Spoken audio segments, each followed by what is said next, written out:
ndetse mukaza no babona na comments n'izitandukanye yaba muri projet ndetse n'uburyo wakoze mu presentation. Rero ngiye gutanga ama presentation yacu.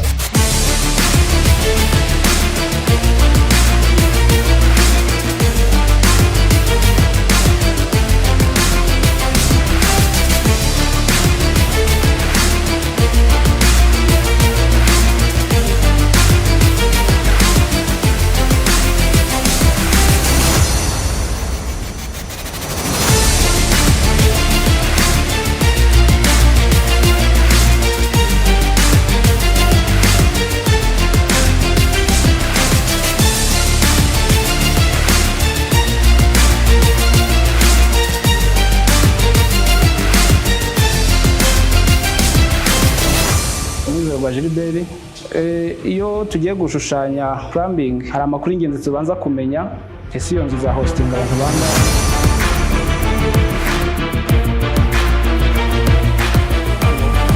ifitemo pipe yo guhera kuri 10 mm kugeza kuri 100 mm. Izi 10 mm ni pad flexible tuba tuvana amazi ku itiyo tuyajyana muri sink n'ahandi hatandukanye. Nitwa Rukundo Jean Marie Vianney, nanjye ubusanzwe mwambiye mu plumber. Presentation lecture duhaye ni inzu iri hano Kicukiro ifite niveau 6. Inzu yacu igizwe n'ibyumba 5, ikaba occupancy yaba ari abantu 30, ikagira igizwe na bathroom 5, kitchen 5.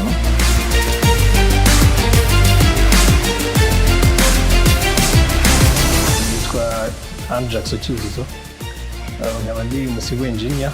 Twari dufite project yo gukora mu muhanda Nyabugogo Kanogo, dutangirana n'ama data baduhaye.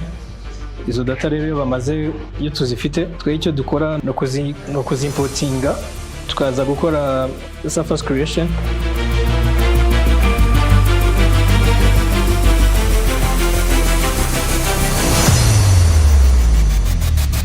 Amazina ni Didier mu Rwanda Shyaka, nkaba ndi umu private surveyor. Methodology y'ukuntu bakora design y'umuhanda, mbere na mbere abanza gufata amadata cyangwa se gukora data collection. None iyo umaze gucollectinga za données uraza ukazimanipulatinga ukoresheje ida Excel, ukajya ku ma assemblies ugacreatinga corridor surface.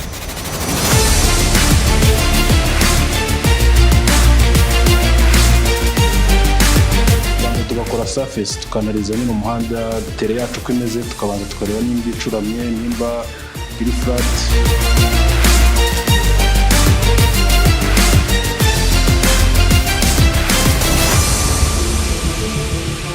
Usanga Shema Jean Iber, nkaba ndi umusivo engineer. Uyu muhanda twakozeho nova Nyabugogo ujya mu Kanogo. Surface ndakoze imigingi y'imureba ahangaha mujye no gutera niyo murabona. Noneho nyimara gukora surface batubwiye ko tugomba guhita ibyo dukora kuri iyo surface hari gukora contour lines zidufasha kumenya topography yaho hantu. With those data dushobora gucreatinga kumenya slope yaho hantu biza kudufasha muri design speed selection.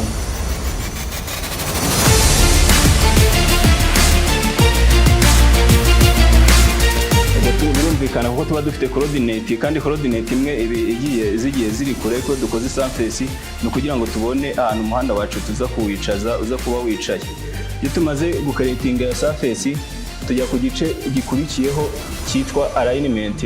Icyo gice cya alignment ni uburyo ugenda ugaragaza ahantu umuhanda uzagenda uca, nicyo kiduhereza uko umuhanda ugomba kuba umeze.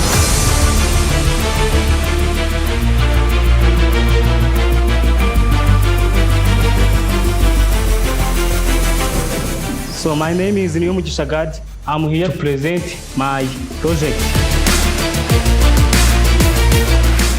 Ubwo nyine ino alignment twacishijemo idufasha nyine kugereranya uko kuri ubwo butaka twasanze hameze nuko dushaka kuharivoringa nyine bitewe na design yacu y'umuhanda uko dushaka kuyikora.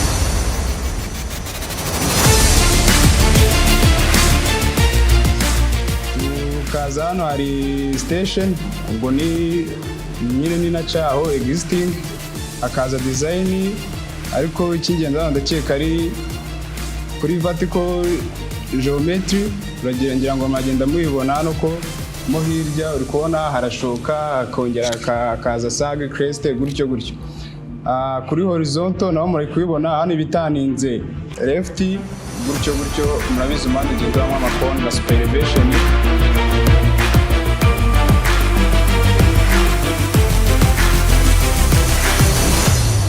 Dukurikizaho horizontal alignment. Ubwo horizontal ni umurongo duca tugendeye kuri ya madata nyine tuba dufite. Iyo tugiye guca alignment akenshi buriya dufata data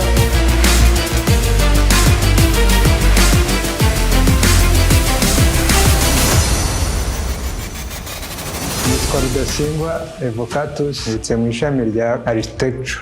Iyi ni floor plan ifite 15 hano kuri 20.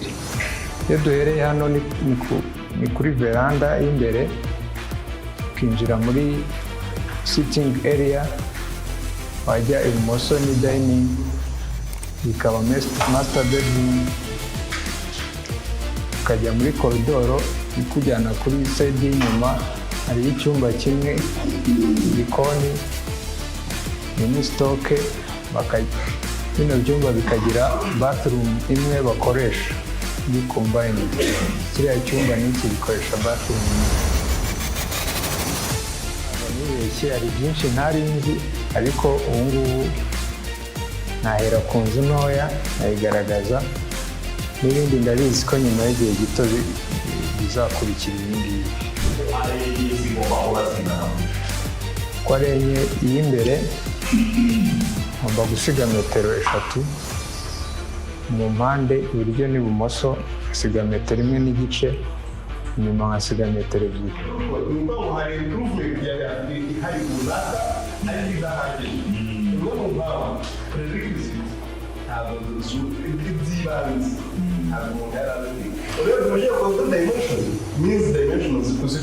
aho ugeze ko atakize mu buryo ariko bamubwira ati dimension dimension gutya babanza iki bagakurikiza icyo bagakurikiza icyo twabwiye uko yabikoze yavumbuye uburyo bw'akira muri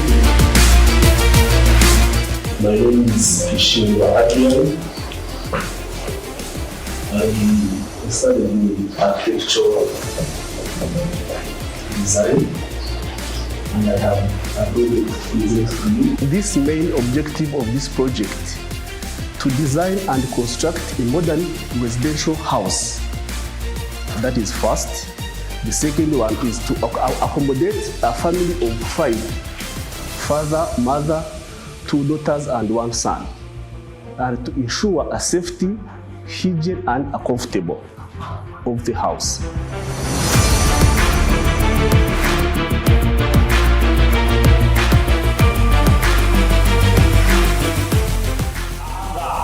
So if we are in capacity to be minimum 200 kilonewton per meter square, and must be checked by the penetrable test after site leveling is ended before construction. Why?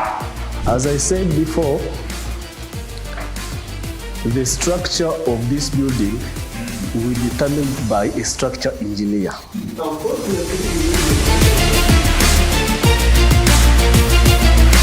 My name is Nziza. So I'm going to present my project for 4D plus 1 residential building. As you see, those are the UPI of where my land is located, and the size of plot is 300 meter squares. This is the location of the plot, where the plot is located. So this is the site plan. So we have the setback of 1.6 meters for this side. Here we have 3 meters.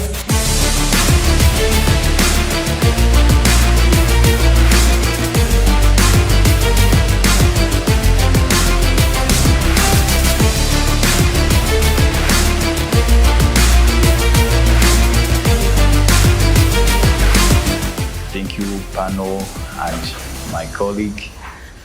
I'm here to present my project. It's about residential building G+1. As you see, the summary is located in Kigali, Kicukiro, Kagalama, Miangiseri. This is a UPI.